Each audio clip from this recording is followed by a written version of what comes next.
Hey everybody, welcome to All Mixed Up for the month of May. We got a really great episode ahead of you guys. I was kind of just brainstorming along, and some of my favorite episodes of Houndsman XP of all time have been when we just talked to fans. And I had a long road trip, and I was just like, you know what? I'm going to just start reaching out to all the fans and just ask, what's your favorite dog of all time? Because even the most bashful, nervous guests can easily talk about their favorite dog of all time. That's like the easiest topic in the world. Yeah. Yeah. Oh, yeah. So I just sent out like a mass Facebook message, copy and paste, slam to the world. And I got a lot of responses. So thank you to everyone who's joining. And there's going to be many more to come. And I just asked a simple question. What's your favorite dog of all time? What's his name? What's its breed? What'd you hunt? Tell me your favorite thing about that dog. And if those answers came quickly, I also just be like, hey, every great dog still has downsides. Tell me something that annoyed you. And I tried to keep the segments between 10 to 15 minutes long at the longest. And we're going to air a bunch of them. It was kind of like when I was at the terrier trials. You remember how I was just running around and I was just like, tell me your name and 3 things you like in a good terrier. I pretty much did that same format with this. And man, I got a lot of great stuff. So we're actually not going to be able to put them all in this episode. You guys, this episode would be like 2.5 hours long. But there's a bunch of them on the Patreon page too. And if people like this segment, we'll run it again. So, yeah. Chad, what you been up to, buddy? A little bit of everything. Been doing some prairie dog hunting in some free time, working on the retrieve work with the dogs. and yeah, kind of, that's about it. I still get out every now and then to run the puppies. I got that new Sighthound Silky dog that I'm trying to get turned on. He's doesn't quite know what a rabbit is yet, just because it just bad luck, but I like his athleticism and his confidence and stuff. So I've been fooling with him and messing with a horse, trying to shoot off the horse. That's always well. I am shooting off the horse, shooting badly, You'd think you'd be able to sneak up a little bit better, with rabbit hunting and the dogs and the hawks and everything. The horse helped because the 4-beat cadence was different from a human, and they'll let you get a lot closer. But the prairie dogs, they're ducking down even further away than they do with me. So I guess they just see you earlier. Yeah, but the rabbits don't care as much. They'll let you get closer, even if they can see you on there. I guess they just think I'm a weird growth on a horse or something, but so I'm just putting a lot of shot downrange and working on some retrieval stuff, man. That's about it. Nice. Yeah. The summer sucks. It's horrible. It's already almost 100 here. It's one of the driest summers still. Last year was the hottest summer ever recorded. This summer's looking like it's going to be nearly the same. And this La Nina event that's forming is really not good for our summer storms. That's when we receive almost all our moistures in the summertime. And it's going to be really rough this year again, I think. So hopefully not. The monsoon season is difficult to predict. But last year they're calling it the non-soon because we didn't even have one. And it was terrible. So you were out there, Chad, and that was some of the slimmest pickings ever, aside from when rabbit hemorrhagic disease type 2 first made its debut in 2020. Otherwise, it's been terrible. It still has been rough. It feels like I was in another life in 2018 when we were at the tail end of a boom, when there was hundreds of them on the landscape. Now there's 20, Yeah. But now you guys, we're just getting through our archival footage, getting ready for next season. I got a pup coming in. I'm really excited for that, guys. I just made my official announcement, I guess, if you will. We're expecting. So, right. It's not the litter I wanted, but I needed to get new youngsters coming up, and I really like Salukis. So you're not the only one who's getting a new Saluki, buddy. I'm looking forward to that. So thank you, Sharon, for that. But otherwise, you guys, I say, Chad, I want to get right into it. And of course, dude, I'm going to ask you the same question I asked everybody else. So here we go. Let's get right into the meat of this episode. I just like to give everyone a little update to what we're doing. But Chad, we know your name, so you don't have to tell me your name, but tell me your favorite dog of all time, his breed, and what you hunted with him. I'd say my favorite I got a close second right now with Haggis, but specifically Bea, my old Yag Terrier female, has got to be my favorite. And what I see, I'm already messing it up. What was it? The name, the breed, and then what you hunted. Well, we know what you hunted with her. That's the thing, man. Everything. Gosh, everything. Hogs, tracking bloody deer, raccoons, all kinds of varmints, ground game. Caught a ring-tailed cat with her, falconry, retrieving birds, like ducks, just absolutely everything. And that's why, I guess, to probably lead into the next one, is just because we there wasn't any much she couldn't do. She was only 15 inches at the shoulder and about 15 pounds, but she'd pack back like a big old jackrabbit and hold it in a finished retrieve for you, and then I got a video floating around somewhere where her hind end would even tip up. Like, it was so heavy, you couldn't keep her butt on the ground, I'm going to ask you this, Chad. How long have you been a dog hunter for? Oh, since I was a kid, like forever. And you're 58 now, right? No, it'll be 40 here in a little while. So okay. Not too old. And how many dogs do you think you've had in that time? Probably not a good thing to say, but I don't know. I don't know. So when Chad Reynolds tells you that Bea is his favorite dog, guys, it's not like when I say a dog's my favorite dog. This is years, decades of experience and dogs and hunting, like everything you can imagine. I can't think of anyone in this world that hunts more diverse game over their life than Chad Reynolds with dogs. So when he says Bea was his favorite dog, I hope everyone is like going, yes, Bea must have been a good one, like with an old sage voice. So, yeah, man. I mean, I figured you were going to say Bea. Where does Rebar stack into all of this? Rebar was a great time just because of how great he was at tracking. And like when it was bad, I even had buddies that were very proud of their dogs. And like when it was the end of the season and they had to fill the tag and something was old, they're like, hey, could you bring Rebar over here and see what he thinks about this? And that's when you got a good one, So he's up there because I've had some incredible fun with him, but he was still, to me, like a one-trick pony. It was bear, lions, bobcats every now and then, and I'd use him to turn dogs on to big game by baying pigs and stuff, but that's, that was that. Yeah. He was one of my favorites. My close second would have been Haggis, just for the same kind of reasons. He just hasn't been around long enough yet, But yeah, well, Haggis is awesome. I really like Haggis a lot. I did get to see Bea at the very twilight of her life, but man, I've got to see Haggis a lot more. He's a pretty cool dog. I will admit, I really do like Haggis. He's very cool. Yeah, and he really likes you. Yeah, it makes me feel special. But they, like back to Bea for a second, like I moved so many different places, in Texas and the South and Louisiana and Florida and all over the place and then the Southwest, so like I got to do a lot of different things with her because I lived in a bunch of different places. So like to bay hogs and then dig badger out west, not just vacationing, but like, enough to say she did it. She dug multiple badgers with me. We put them on the tailgate, dug to her. And then chased bloody deer. She's been at bear trees. She's been at lion trees, and not like I walked her to the tree after they were treed. Like she was either turned loose right after the track started or she'd go there with him. Now, I'm not going to lie. She didn't have a nose like old Rebar or anything like that. But like at 15 pounds going through 3 feet of snow, I don't know how I still don't know how she did it, Yeah.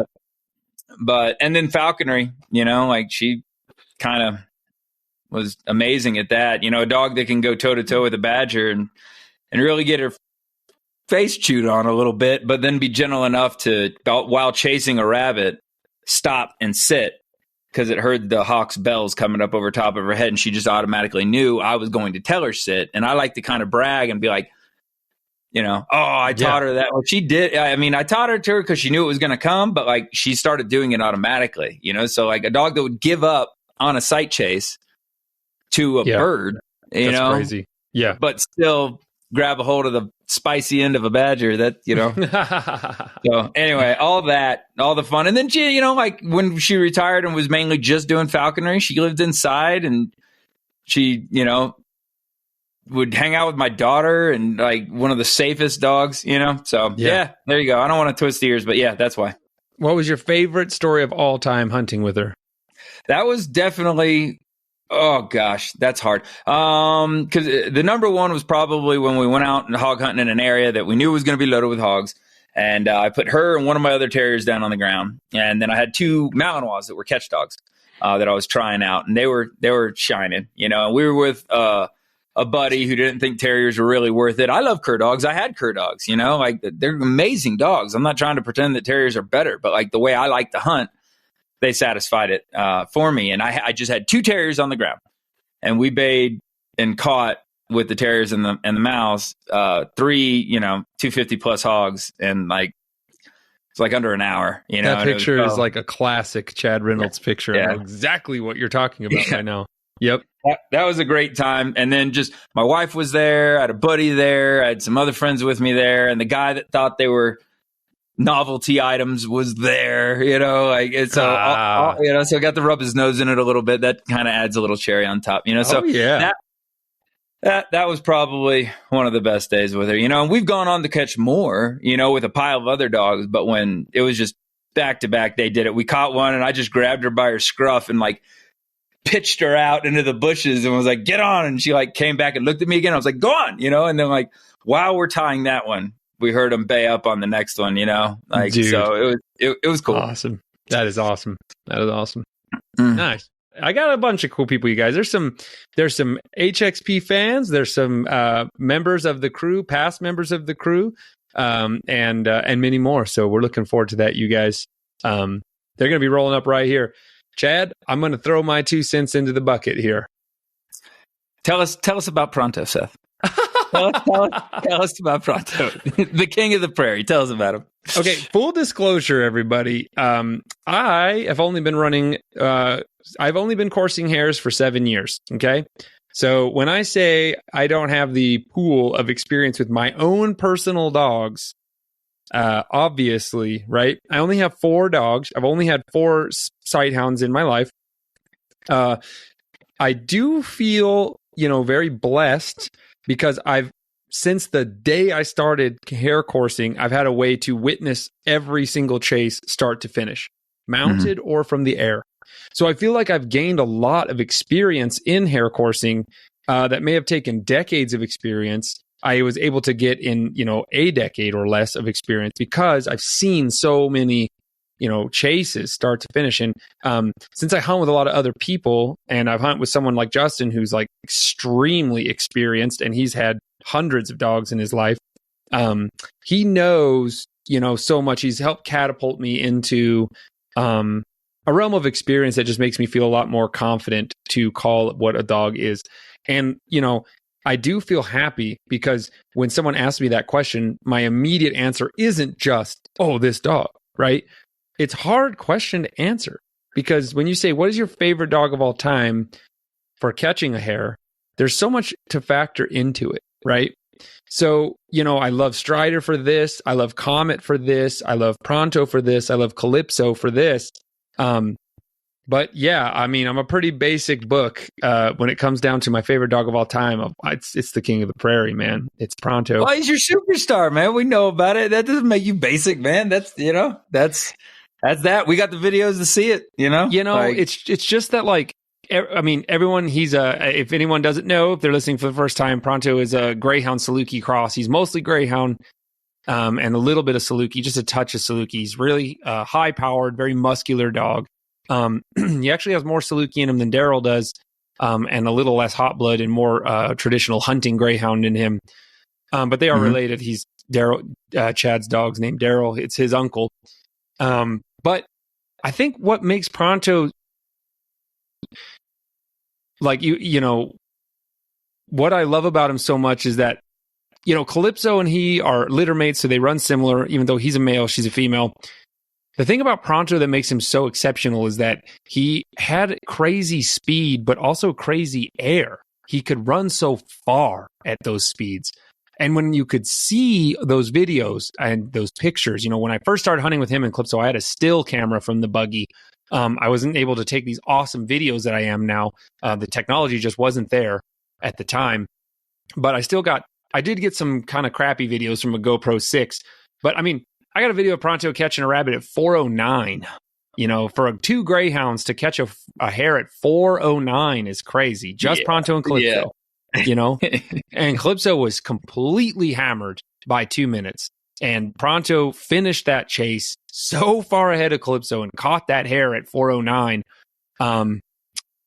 I was going insane, you know, and I got it all on the buggy. My buddy was taking pictures one-handed, hanging on with the other hand. He was just throwing out my camera and just shooting a bunch of photos at once. And I got some incredible pictures of that chase. So, you know, it's like my Salukis, they have better durability, way better. That was Pronto's only weakness is his feet. He's got pretty fragile feet. He's a greyhound. I mean, they're just not bred for that really rough stuff. Now, that being said, he is 7 years old and is still hunting. I retired him, but only because I needed to retire him to keep him sound. I don't want to retire him crippled. And they have their fair share of toe injuries, and I just don't want to exacerbate them. And I noticed that when I was taking them out, almost assuredly after every chase, he was coming back with something tweaked, something bothering him, re-aggravating old chronic injuries. So I was like, all right, it's time to retire him. But yeah, I mean, it's just like I tell everyone, you know, I keep getting Salukis, and a lot of my long dog friends are like, "Oh, are you a Saluki guy now?" And I'm like, well, I just feel like Salukis, that Pronto is a better runner than any Saluki ever. Like, I still haven't seen a Saluki that can outrun him. I mean, he is just an ultimate athlete. He's got an incredible mouth. It's just that he, you know, you run a greyhound, like, you know, with Daryl, you run a greyhound and then he needs time to recover. I mean, he's only able to do those spectacular displays of speed and athleticism like 2 times a day, you know? His stoppers are shot after every hunt. Yeah. Everything. He runs on them. Like, I'm just like, how have they taken so much, you know? Yeah. Yeah. They just beat the ground so hard. You know, those greyhounds push it so hard. And it's like, I mean, I got videos. Me and Justin would go out. We caught a rabbit, rested the Salukis like 30 minutes, caught another one. You know, it's like they have this ability to rebound. But anyway, so my favorite hunt of all time with Pronto, this is very hard, you guys, because I got some good ones. I actually wrote an article about one of my favorite chases of all time. It's on the Patreon page. It's called Relentless. I think that's probably my favorite chase of all time with him. I actually blacked out and threw up in that chase. So yeah, probably Justin, if you're listening, buddy, you're probably laughing because Justin's seen me throw up multiple times from excitement. But that time I got so excited that I kind of like passed out for a second in the buggy. I hit my head on the roof of the buggy and then jumping up in the air. And then when I came back down, I was kind of woozy from that. And then I kind of not fainted, but just kind of like got a little woozy, and then I puked everywhere. Right. So that race was so crazy. We'd hunted for hours to find one. And Chad, you can back me up here. You know exactly what I'm talking about. It's an endless sea of this mat grass called Tabosa. And you have zero idea where the hare is. There's no like, we should go over here and like, oh, look over here by this bush. It's literally a needle in a haystack. It's totally random where they're going to appear. You have no idea. And so we were just putting along as we always do. And about, you're half asleep. 3 hours later, boom, there he is right there. We turned the pack out. This was in 2019. We turn out 2 of Justin's speed dogs, Pronto, and 2 of Justin's Salukis. They take off after this rabbit. They're going. The rabbit starts to peel away. I thought, oh my goodness, it's going to get away. Justin's Saluki, Nadia, what a superstar she was. I actually got a lot of this. This is all still photos, you guys. But I got some photos of her right behind the hare, working it. The speed was starting to get tired and fade out. And then she turned the hare. The hare made a nice little curly cue and started pulling away. And I remember seeing this black blur, which was Pronto, gain a second wind. I'm beating on the door panel of the buggy, and I'm just screaming out to Pronto. I'm just like, get him, boy, get him. And I just see Pronto blow past Nadia, gain like 50 yards ahead of her at a full dead, just power sprint. He's throwing dirt in the ground, like flying up in the air behind him. He bolts up. I'm freaking out. He runs up and just grabs the hare by the back like a suitcase. When we thought we were done, we thought we were going to get outrun, he digs in. I got this whole charge on stills. You can see him just blow past Nadia and just grab that sucker like a suitcase. He picks up the hare. It's still running in midair in his mouth. He grabs it. In that exact moment he grabbed it, I just remember, guys, I'm like a baboon being held in right now by a seatbelt. I freak out. My buddy Conrad is sitting right next to me. I turn, I just barehanded slap him on the chest, like super hard. And I'm just screaming out, yes. And I just remember I run out of the buggy. And then I'm so excited. I run up, I grab Pronto. I'm like tears of joy, petting him. And then I just like start gagging and I puke. Justin is laughing. He's laughing so hard how ridiculous I am. You guys got to remember that was my my first full season of coursing, and it was still like unbelievably novel to me. So to see, you know, your dog just come in like a hero like that and save it, it was incredible, you guys. That season will live on in my life. Justin's been coursing for decades. And he was like, that was one of the best seasons of his life. It was me and him. He took a hiatus from coursing for a while. He got back into it. We met each other. We're in the buggy. We're watching these chases. We had an amazing pack. It was incredible, you guys. So, like, how can a dog not be your favorite when they come in? Pronto was so good. He and Nadia caught almost all of our rabbits, you guys. And I wouldn't be here today without him. You know, I wouldn't even be talking to you guys without him. He made this lifestyle of coursing so accessible to me, so exciting, so fun. So I'm forever in his debt. You know, he, imagine if I'd have got a shitty dog as my first one, you know, and instead I got this king of the prairie, you know? Right. And, he's got a spot on my couch for all time, man. I mean, he's a really special dog. I think about him and I get a little clammy just because, like, he's just done a lot for me, man. He literally changed my life. And that's not to say that I don't value all my dogs. I think I have a very solid pack of dogs. I know I do. And I like them all so much for different reasons, but there's just something about him, man. He will always be number one in my heart. He's a great dog and great around the house, an easy keeper, super calm, quiet, clean, very well behaved. And then he can go out and absolutely massacre the toughest jackrabbits alive. I remember, you know, my best season of all time was him, Calypso, Strider as an adult, and a young Comet. I ran 27 hares and I caught or holed 24 of them. So yeah, that's a great feeling, you know? Yeah. So, and he, you know, he was a huge part of that. So yeah, man, kind of a long story short. I always joke around about Pronto, but I did want to kind of, you know, really talk about it for real, why, you know, he means so much to me. I'm talking to you guys right now on the Houndsman XP podcast because of what he was able to do for me. So thanks, Pronto. You're the best, man. Set the hook for you, you know? Yep, he did. He did.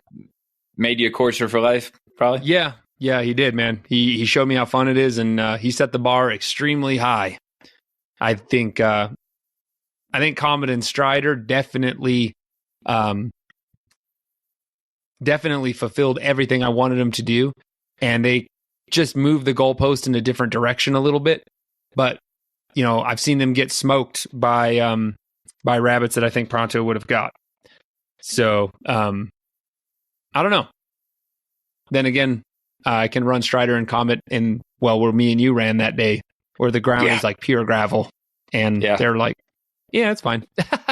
you go back. Yeah, they're short. We ran 2 that day. We put one in a hole and we killed the other one. So like, yeah, pretty nice. The Salukis have their upsides. Anyway, guys, so let's roll right into it. Is there anything you need to say, brother, before we roll right into everybody else? No, that's what I was going to say. Well, actually, yes. So your question, what was the down? I think you already mentioned it, but yeah. He was not very durable, unfortunately. Pronto is not very durable. I will say this, and I'm not at all brown nosing or anything like that. I'm being dead serious. You know how I am with my dog. I'm objective, man. Mm-hmm. I know I love to ask people about their dog's weaknesses, and I'm very open about mine. Pronto and Calypso have excellent durability for speed dogs. I talk about that all the time with people that have been running for decades. I ran with many 50-50s, half Greyhound, half Salukis that were all of them crippled out and in pet homes by the time they were 2.5 years old. That Pronto and Calypso were still not just running hares, but catching hares. And I got all the footage to prove it. At 6.5 years old, it means something. They are durable as heck for Greyhounds, but they're still Greyhounds. You just can't get away from that. And so, his feet always gave him trouble, man. His feet gave him trouble. Calypso has broken her leg twice. Both of them minor fractures, but, that happens. They're running. They're so powerful. And that's what makes the Salukis more durable. I don't think they're any stronger bones or anything. Look at Comet. Actually, Comet's a tank. Look at Strider compared to Pronto, Look at Daryl compared to Balin, Yeah. Oh, yeah. Daryl's a powerhouse. And the Salukis are just like... muscles on his muscles, yeah. Yeah, and the Salukis are like... They're like emaciated, like burned up deer carcasses. You know what I mean? Like they have like no mass to them. They're just this like flat muscled, sinewy, like rubber bands and blood and hair, So, Pronto's weakness, his durability. And that's his only weakness. Everything else about him, it's pretty great. I wish he would be a little tougher on coyotes, though. He's a freaking weenie on coyotes. Yeah, he's not a fighter. His Calypso's a lot tougher on coyotes than he is, which is hilarious because she's like the size of a coyote. But anyway, she was obnoxious in the kennels. In the house, she was a dream. She'd sleep. She wouldn't do anything. But if you put her in a kennel run, she was going to pace and bark and chew on stuff. And she'd, like, in a crate sometimes, she'd try and pop the bars off and chew up her teeth and everything like that. She was just absolutely obnoxious. And like, as a trainer, you want to be able to pride yourself on fixing it. I never did. Never did. Not till the end. If you put her in a crate and something was going on, she was going to chew out of it, or break her teeth trying, like. Oh man. So that was her only thing, but loose in the house, she acted like a princess.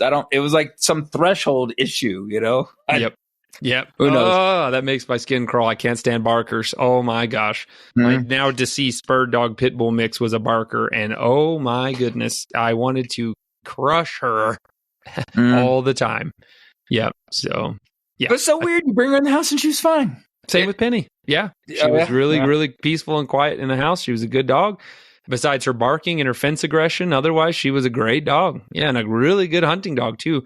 I was thinking about maybe saying Penny for my favorite dog of all time, but she had way too many. She had way too many drawbacks. The thing is, guys, too many vices. Yeah, too many vices, man. And her off switch was pathetic. I hated that. Yeah. You guys, I'm going to tell you right now, and this is the truth. You live with sight hounds, and it's really hard to go back to a more intense breed. Like, I can't even imagine owning a pointer again. I could never imagine owning like a Malinois or something, because I just love how these things right now, I got 5 of them in here right now, and they're all just asleep. You know what I mean? All they do is sleep. When you got to my house, they all jumped up to say hi to you, and then within 4 minutes, they're all on their dents on that dog bed I made for them. I have this big, like, custom-made dog bed I built for all of them, and they're all just like asleep. That is what I want. It's like taxidermy for the next 6 hours. Exactly. I love that. So, yeah, guys. Well, listen, everybody. There's not going to be all of them. We have many more recorded. So go check them out on the Patreon page as well, you guys. We're going to run some of these here, and patrons got first access to a lot of these. So I'm going to run some now, and we'll run some next month. And stay tuned, everybody, because by the time you listen to this, I'm already in British Columbia hunting bears with my great friend, Babine Guide Outfitters, Lloyd Hooper and his friends and family. Thank you, Freedom Hunters, for that opportunity. And of course, thank you, Houndsman XP. Anthony Pace, you are the man. And Babine Guide Outfitters, you guys are awesome. Thank you guys for inviting me back every year. So stay tuned for HXP TV. You guys go check us out on YouTube. There's all kinds of sweet videos with just a touch of commentary from me and Chad. This is the more long form where we take the time to really break down how we're feeling. HXP TV, we keep it boom, boom, boom, fast action. When I watch a YouTube video, I fast forward it to the cool stuff. So that's what we try to do at Houndsman XP TV. So, yeah, guys, well, enjoy. Let's just roll right into it. And Chad, thank you so much for joining me, brother. You got anything last words to say for the Houndsman XP team? We're just going to end it on those interviews. Yep, that's it. I can't wait to hear the rest of them. All right, guys. Well, we'll see y'all next month. Enjoy. How many times do you hound doggers catch yourself thinking about an awesome hunt you had or retelling this great story with family and friends around the dinner table, and all you have to remember that moment is some terrible cell phone picture, or worse, no picture at all? Well, Houndsman XP is partnered with Rough Cut Company to help solve your problem and make beautiful pieces of art to remember for all time your experiences in the field. Rough Cut Company is an American-owned and American-made business in Wisconsin that specializes in custom, unique photo engravings on hardwood that are framed to any picture you want. They also do customizable antler dog chews and even beautiful, unique antler rings from their own red deer in Wisconsin. Rough Cut Company can do pretty much anything you ask. Their customer service is second to none. Give them a look at roughcutcompany.com, and when you check out, make sure you check out with HXP 10% off to get a discount on your final purchase. Check them out, you guys, and support people that support houndsmen and help keep us in the field and remembering those times forever. Tell me your name and the name of your favorite dog you've ever owned. My name's Derek Hall, and tough question, but I'd say my favorite dog I've ever owned is probably the most influential one. His name was Iceman. And how long have you been running dogs for? Since I can remember. How old are you? I'm 34. I don't remember not having them. There you go. So what breed was Iceman? He was a blue tick. Okay. All right. So what did he hunt? Raccoons. He was a competition coon hound. There you go. All right. All right. So have you been a coon hunter your whole life? Yeah, off and on. I made some forays into some other things. We're chasing bears and bobcats and coyotes and what have you, but I always come back to the raccoons. Why? What brings you back to the coons? It's just, the proximity of it. And I think that it's, a top tier coonhound is probably the most high end thing you can get a dog to do that I've ever seen. So it's just interesting. A bold statement to me. I mean, oh man, I sound like an old lady crackhead with my voice like this right now. I blew it out. All right, well, this is the same question I like to ask everybody. Tell me your favorite story hunting with Iceman. I was little, so I showed him more than I hunted him. I was too small to hunt him. He had too big a motor, but he got in there one night and just blew off and left us, and my dad just went after him and left me in the whole dark, at yep. 7 years old, and I just remember hearing him, and I was going and going and going and going and going, and then we get, to the road or whatever. I never even got to the tree. It was just one of those deals, but I showed him once at Blue Tick Days and won the best of show and best of breed and just handled the fire out of him. I don't know. I just did what Dad did. I don't even know what I was doing. I was like 96. I wasn't very big, Got these great big trophies. They were taller than I was, And that dog just always stuck in my head, and I just remember he sounded so good. And I don't know. It just kind of kept me going forward. Now, I'm not saying this with a lot of authority because of my experience, but I am saying it from a point of deep personal opinion. There is no hound with a better voice than a blue tick. I said it. They sound incredible. I love it. I agree with that. When you hear a hound, when you hear a blue tick, you're like, that is a hound. Like that deep, loud, ball that is Hound, in my opinion. Every time I hear one blow up, it is hair raising. It's so good, you know? Yeah, like, I agree with that wholeheartedly. It's the best. Tell me your favorite thing about Iceman. What made him the best dog, in your opinion? Just break it down. I mean, from my child mindset, he just handled so much nicer than everything else, and he would just get in there and get after it. And I just liked him because he handled better than everything else we had going at the time, and I won with him. I mean, that's what it's about. It feels. I mean, that cemented your love of it right there. I'm sure. You know. Yep. Well, how long did he live? If you don't, how did he pass away? I have no idea. I can't remember. It's too long ago. I think they sold him. I think he got sold. That must have been heartbreaking. Yeah, it was just how it went, you know. Yeah, true. We only had one that wasn't for sale, and everything else was true. You know, going very somewhere. True. Don't tell my wife that. Yeah, she would. She definitely doesn't agree with that. Yeah, man. I love asking this question to people because it's so interesting. The first thing everyone says is, that's a hard question. You know, when you've been doing it for a long, long time. How many dogs do you think you've had in the time you've been hunting with dogs? I don't know. Maybe 100 if you don't count none of my sled dogs. Probably 3 times that if you count my sled dogs. There you go. And so that, I mean, you have an enormous pool to pull from, you know, so that's saying something when you say, Iceman was my favorite dog and we're pulling from 100+ dogs. You run sled dogs as well. That's awesome. If you don't mind, I ask, where are you? What state are you in? I'm in Arizona now. I spent 7 years in Alaska, I think. I just went up there to rent sled dogs. I just wanted to do it, and it was cool. But is the raccoon hunting good in Arizona? No, it's completely non-existent and awful. That's what I thought. And I thought about hauling over to New Mexico to try to get them on some, because I got a pup that I'm kind of high on right now, and it's just not worth doing. There's too much trash and javelina everywhere. That's the problem. Yep. Yeah. That's the problem. You know, we do have actually pretty good coon hunting for real, but I'm not joking. The best coon habitat is the best javelina and rattlesnake and hobo habitat. And dealing with crazy tweakers is a real problem hunting here.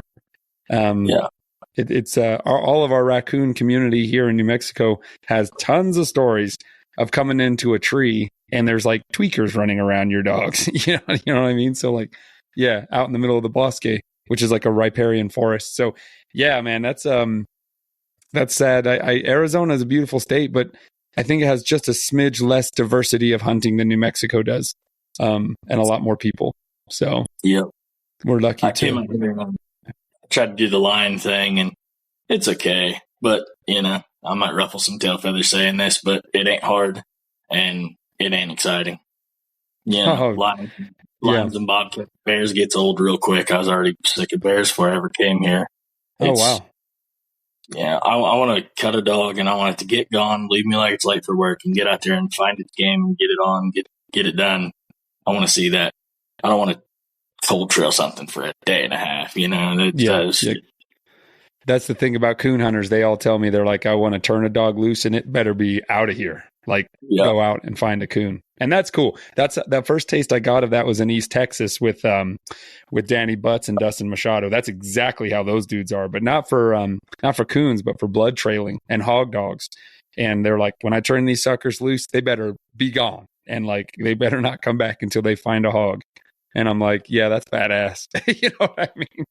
Like, that's badass. I love that. And dude, they do. Danny's assassins just roll out and find a pig. So that was very fun. I want you to add anything about Iceman right now that you can think of that just was the tip of the spear for him in your mind.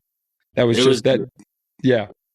Really, it was just winning at Blue Tick Days, and then just seeing how big a motor he had that one time. And that's why I say favorite's a hard thing to pick. Like right now, pup I got the favorite one, you know, I'm seeing how she's going to go. But for him, I never forgot that. That just like broke something in me and made it where that was just that's what I am now. I've tried everything I can get my hands on, and nothing excites me like cutting one loose in the dark and having it get gone. That's awesome. I love to hear that. I love when people are just so into what they do. It's no surprise how I feel about hunting with sighthounds and hares and stuff. And I love when I meet other people like that are just like, this is what I love. This is what I'm doing. And I love it, So, yeah, man. Well, I really appreciate you joining me, man. And keep on hunting. And I hope you move to a place where the coon hunting's top notch. Because, down here is not quite it. Oh, yeah, no. I already just done picked out some property in South Missouri. I'm getting out of here, Ricky Tech. There you go. There you go, brother. Hey, thank you for joining us here at Houndsman XP, man. And I look forward to talking to you again sometime soon. Tell me your name and what the name of your favorite dog is. You see, I cannot tell you that. I cannot tell you my favorite dog. They're all... You can tell me your name. I can give you my name, but I can give you the name of several of them, And so that's the beauty of it, because when I've lost a dog, you feel pain and everything, and you go through this mourning process of them. But I always know that there's another one coming along the way. And for me, I've been very fortunate because whoever has replaced whoever I really liked, I've loved them in so many different ways, So for me to tell you a special dog is very, very hard. I thought about it and I go, nah, I can't give you a special dog. How long have you been running dogs for, Ernest? Oh my God. I think maybe like 35 years, maybe, or even so a little bit you longer. had your fair share of dogs. I've had, and I've lost a lot of them. And I had to say goodbye to them all the time because my late wife would not. She was really spiritual, but she was very soft, and I had to deal with it all really fast. And so you learn, in many ways, it was a learning process to deal with. I'm telling you, the dogs have been like a teacher to me in understanding what is important in this life, if that is important, if that means anything. And so when you ask me what is my favorite dog, they're all special because they all lead to a journey. I don't know when it's going to end. And then when you ask me about my favorite, hunt or whatever moment I had, it's not always about the kill, because I think I was talking to you earlier. I said, I used to be a runner and I got in an accident. And so running was taken away from me. And so why did I get into running dogs? Well, at that time I got into the Afghans because I was going to have one to recuperate, but they were like my runners for me. And now people go, well, dogs are separate. They're running on their own. You have nothing to do with it. Well, you do. You feed them. Yeah, that's not true at all. Raise them. Yeah. Yep. But there are moments. I tell you, Seth, there are moments in this journey that I've had with my dogs where I felt I was one with the dogs, and I was running with them. And not many of them come along. And those are very special moments. And they didn't necessarily have to grab a rabbit or anything. It was just a moment that I was lucky and they were running, and I felt like I was running with them. I know it may not make any sense. It's deep. It's deep. And you've been doing it as long as you have. It's different. And that's what this is where the point I'm at with my dogs. It's like I have this moment of, I'm always seeking for that perfect moment in the sun. I know I like to borrow that line, but I'm always seeking for that perfect moment in the sun. And it doesn't have to be about grabbing a rabbit. But for your audiences, I will tell you, I had related earlier about that special moment where the dog grabbed a rabbit. So my late wife and I used to go hunting up in Northern California. And we went to this hunt. It was north of Sacramento. We'd go into, I think the area was Calusa. So we all drove into the fields and we parked. We all get out. And there on the corner there's a 3-legged stiff rabbit. All the dogs see it. They all saw it. And we don't think about it. We talked about it. Hey, look at that rabbit, how long has it been there for? So we go into the field, and we go deep into the field because Naka's known for going as far away from the cars as possible. He do that all the time. So we went deep into the field. So it was our Borzoi Victor's turn. Now, Victor was fast, but he wasn't as fast as his brother. But he ran differently. He ran with guile. It's like these guys know what their strengths are, and they figure, well, I don't have the speed, so I'm going to try different things. I've seen it with other dogs. So the rabbit is called, breaks to the left, and they're on it. And next thing they lose it, and Victor breaks off to the right, and he's hauling to the right. And I'm thinking, what's he chasing? The judge is pretty close to us, and he's got his binoculars on him. The next thing I see him, he's starting to laugh. What the heck is he laughing about? So after a while, here comes Victor. He's coming back. He comes back with the 3-legged stiff rabbit.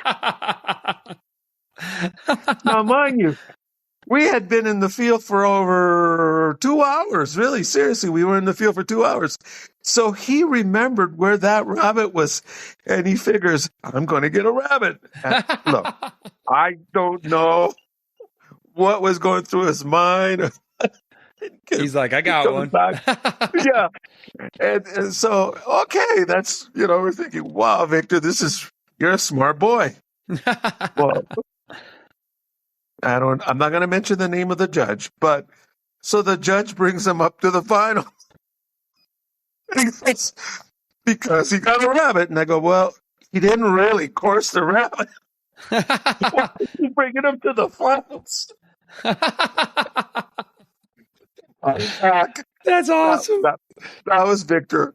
He was just a big black Borzoi, very smart. It's a moment you just never forget. Yeah. Yep.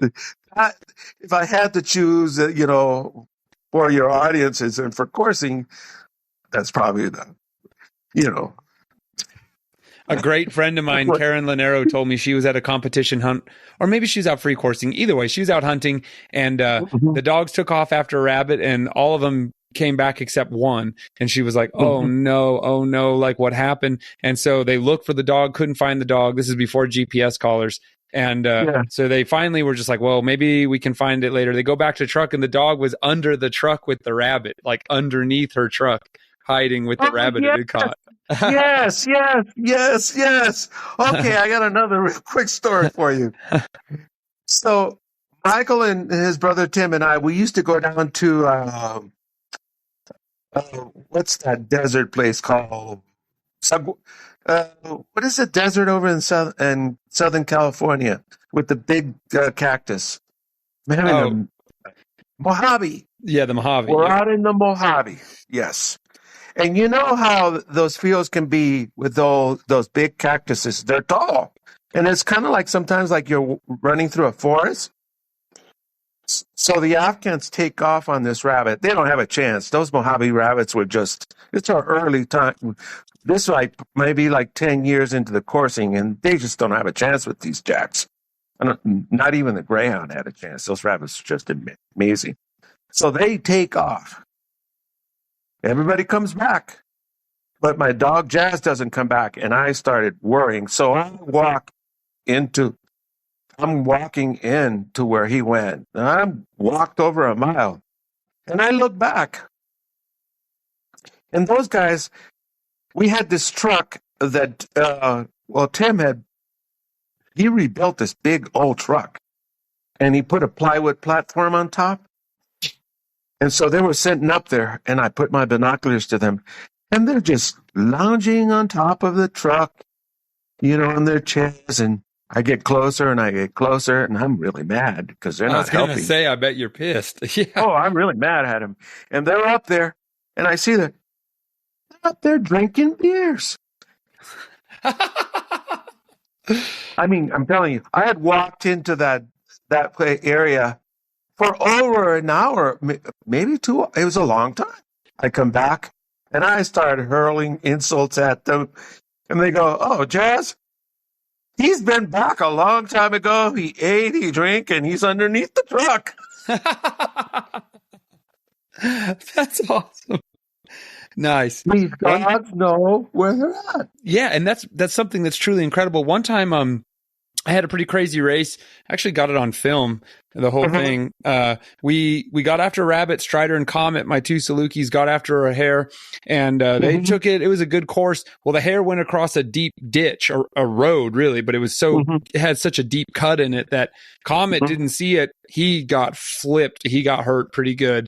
Strider took the road perfect, crossed the road, continued after the hare. I stopped. This is the beauty of the buggy. I'm right there with him. I stopped the buggy. I check Comet. I think he broke his leg. So I was like, oh man. So I pick up Comet. I load him in the box, and I'm like, hey, let's go find Strider. No idea where he went. He just keeps going into the prairie. And people think, yeah, it's a pool table out there, but it's still harder to see them than you think way out there. I mean, those dogs get out and they can get behind even the slightest elevation change and you won't see them. So I'm looking. I stand up on the route. I'm hauling ass in the direction of my buggy, 35, 40 miles an hour in the direction Strider went. But you know how a hare course can go zipping and turning everywhere. So I stand up on the roof of my buggy, and I'm looking across the prairie with my binoculars, and I see this little tiny speck heading back to the truck. We're miles from the truck, and he's carrying the jack, Ernest. I was like, yes! And like, don't get me wrong, I was like worried about Comet. Ended up he had a big Charlie horse. I thought it was his leg broken. I thought that was the knot of the bone broken, but nope, it was just a Charlie horse. It went down. He was being a drama king, which is rare for Comet, which is why I thought he was hurt really bad.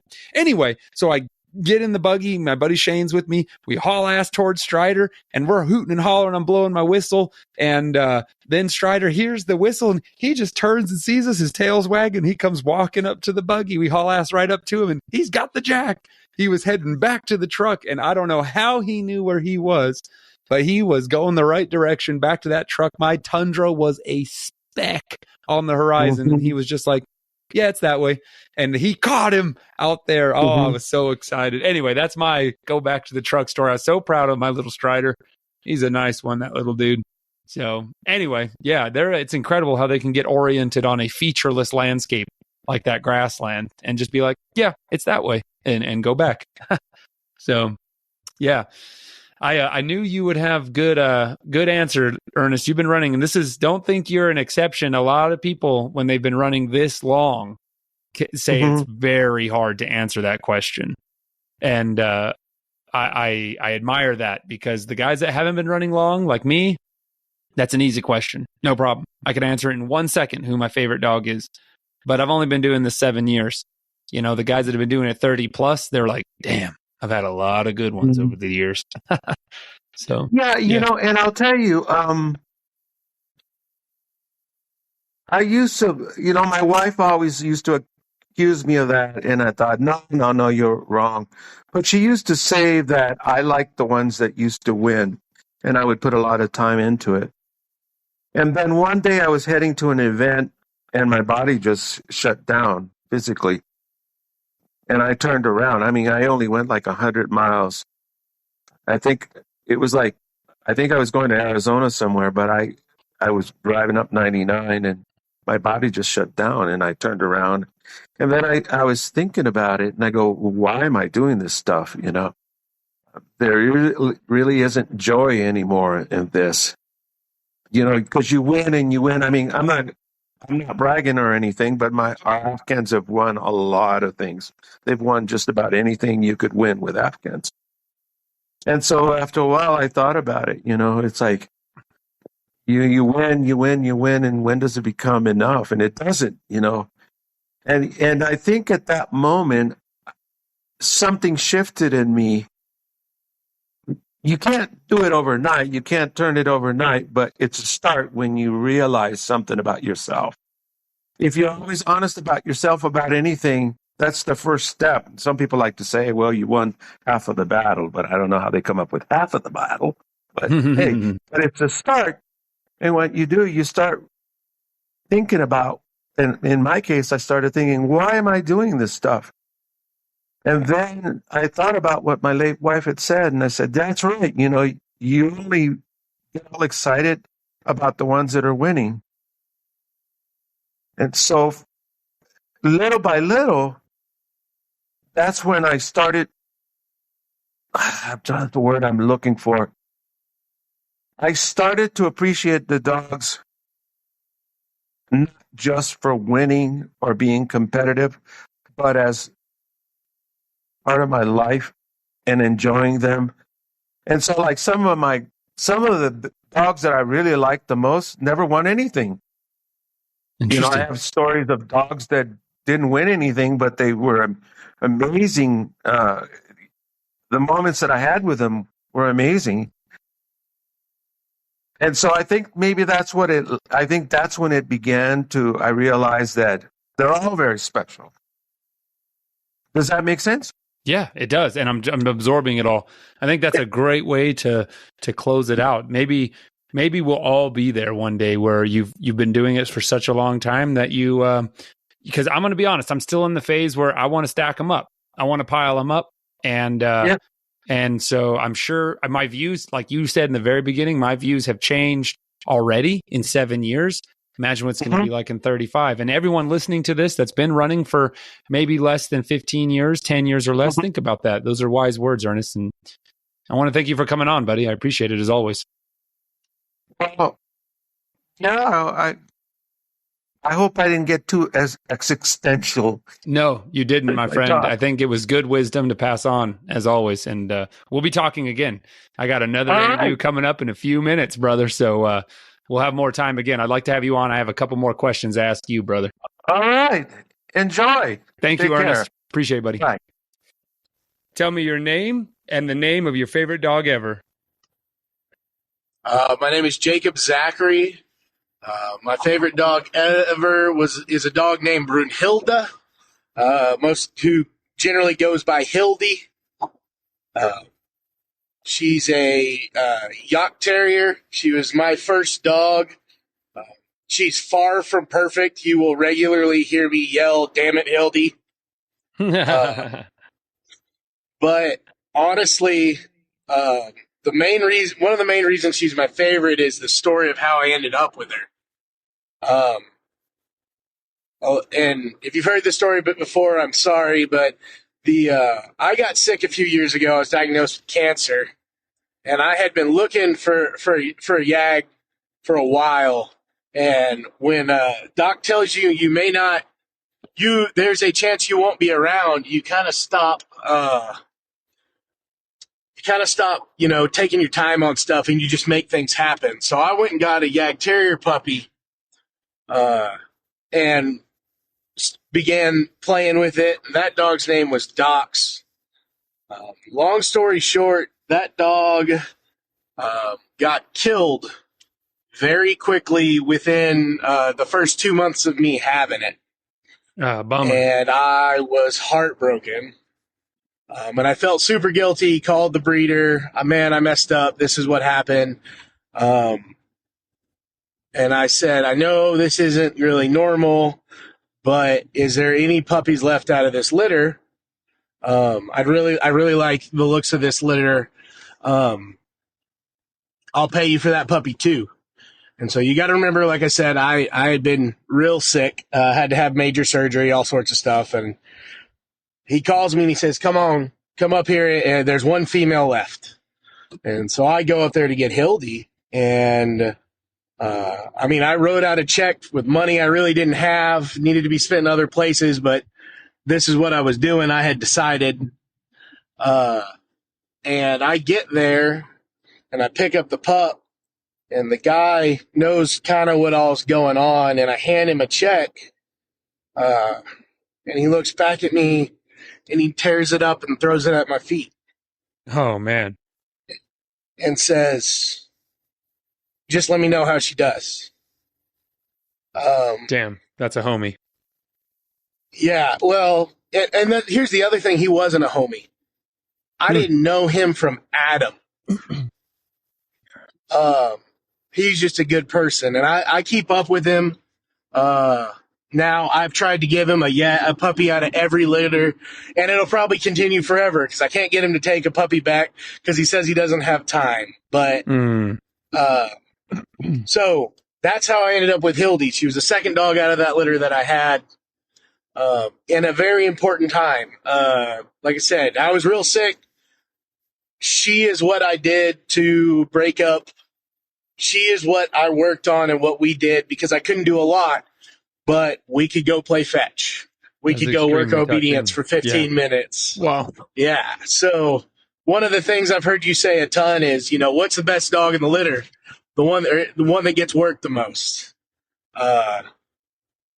I saw that in action because she's a lot better dog than I am trainer. And I want to say right here, I learned that from Mike Cawley, listening to this podcast way before I worked for this podcast.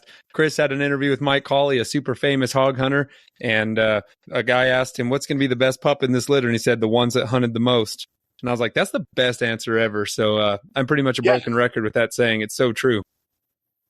Yeah, it is. And I think the more you get into it, the more you realize how true it is.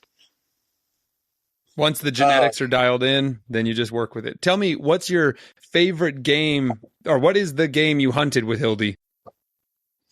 So Hildy's like being a good yag, versatile. We've done a lot of different stuff. She's tracked and helped catch pigs. She's picked up a lot of ducks. But honestly, probably birds, ducks, and quail is what she's done more of than anything. Starting with dove. So she's turned into more of a bird dog than anything because that's what I have the most access to. But we've done quite a bit of stuff. Caught coons, caught a lot of possums. Is that display picture on your Facebook her carrying back a pigeon? Is that her? Yes, that is a picture of Hildy carrying back a pigeon at the North Dakota Trials, North Dakota American Hunting Terrier Trials. Tyler Sladen took that picture. Nice. I just had him on, and his favorite dog was also a yag. People love those things, man. Yeah. Well, like I said, when the story I tell about how I got Hildy, that's the kind of people that I have consistently run into in the yag breed. That's cool. That's cool. So, if that's the kind of, if that's the kind of people that are going to be there, that's the kind of people I want to be around. Tell me your favorite hunting story with Hildy. Oh, there's several. I'm trying to think of do I tell one of the ones where she's tried to kill herself? Normal yag behavior. Well, I mean, I missed a bobcat and it ran, and she jettisoned out of a deer blind window. Probably my favorite. And it was early on. She was young. It was her first dove season.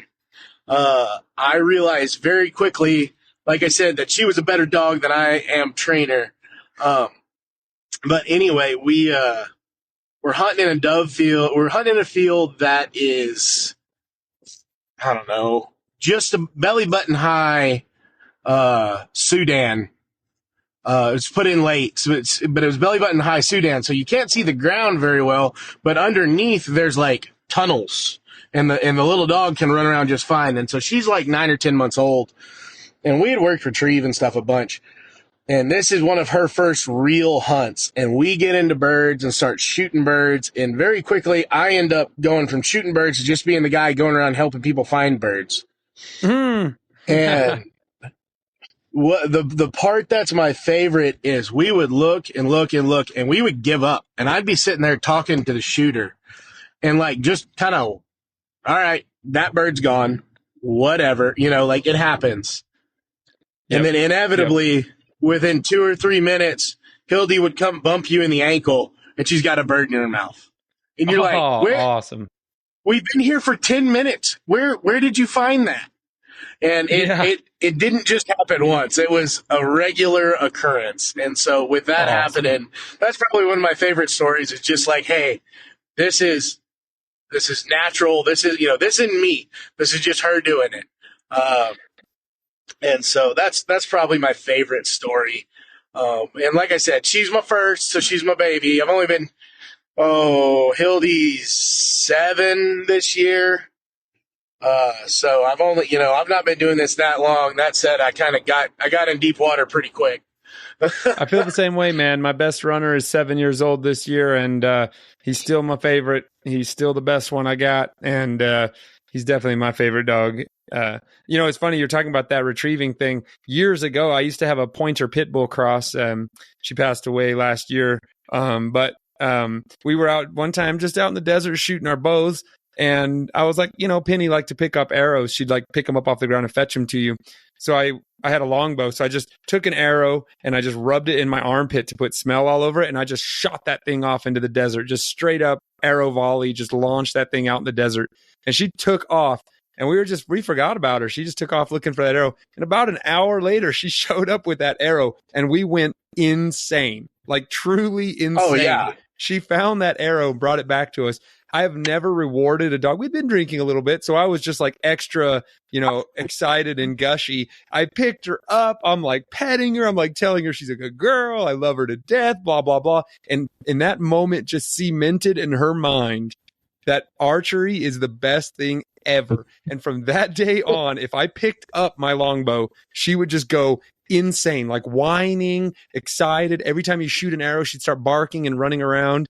And so, yeah, it just inserted into her young dog brain, like, this is the highest reward in the world. Find arrow. So there is nothing better than this. Yeah, exactly. She was just like, oh my God. So yeah, she's the only dog I've ever had that will retrieve. And she was just a natural retriever. She would just pick up stuff and bring them to you. Yeah. So when you were telling that story, it really reminded me of Penny. She was an awesome bird retriever. The only thing she wouldn't bring back is doves. She didn't like the feathers falling off in her mouth, but anything else, she'd pick it up and bring it. Waterfowl, quail, those kinds of other game birds, she would bring those back. So yeah, that story got to me as well, man. It brought back some memories. Yeah, but no, it's been fun, and like I said, it's been a big change in our lives. So it's been a change for the better. So let me ask you this. This is the last question I like to close it out with. Every dog has things that annoy you, even your favorite one of all time. Tell me one thing she does that drives you insane. It can be hunting or around the house or whatever. Yeah, it's going to be around the house because hunting, the only thing she does that annoys me really while hunting is something I did to her. I kept her too close, so she doesn't range like I'd like her to. But she's so much better than she used to be. But around the house, used to her retrieve, like we did so much retrieve and retrieve drive. If she decided it was time to play fetch, she would go find something to fetch. Generally like a ball, but it just depended. And like, let's say you're laying on the couch watching TV and she would walk on your chest and drop it on your face. And if it rolled off, she would go get it and walk up your chest and drop it on your face until you played fetch with her or put her in a kennel. Like, those were your options. Yeah, that's super annoying. Yeah, it was just like, it's like, okay, I get it. You want to fetch. We're watching a movie here, but yeah. I got one that's fetch obsessed too. You got to put him away. Only the ball though. It's the only thing he'll fetch is his ball, a little poodle beagle mix, but he won't fetch anything else. I've never really tried, but yeah, it's super annoying. I put that ball away because otherwise he will never stop. Yep. Well, man, thanks for joining me. We're coming right up on that time I like. So I really appreciate you joining me here on Houndsman XP, man, and we'll be talking soon. All right. Sounds good. Thanks, Seth. Appreciate it.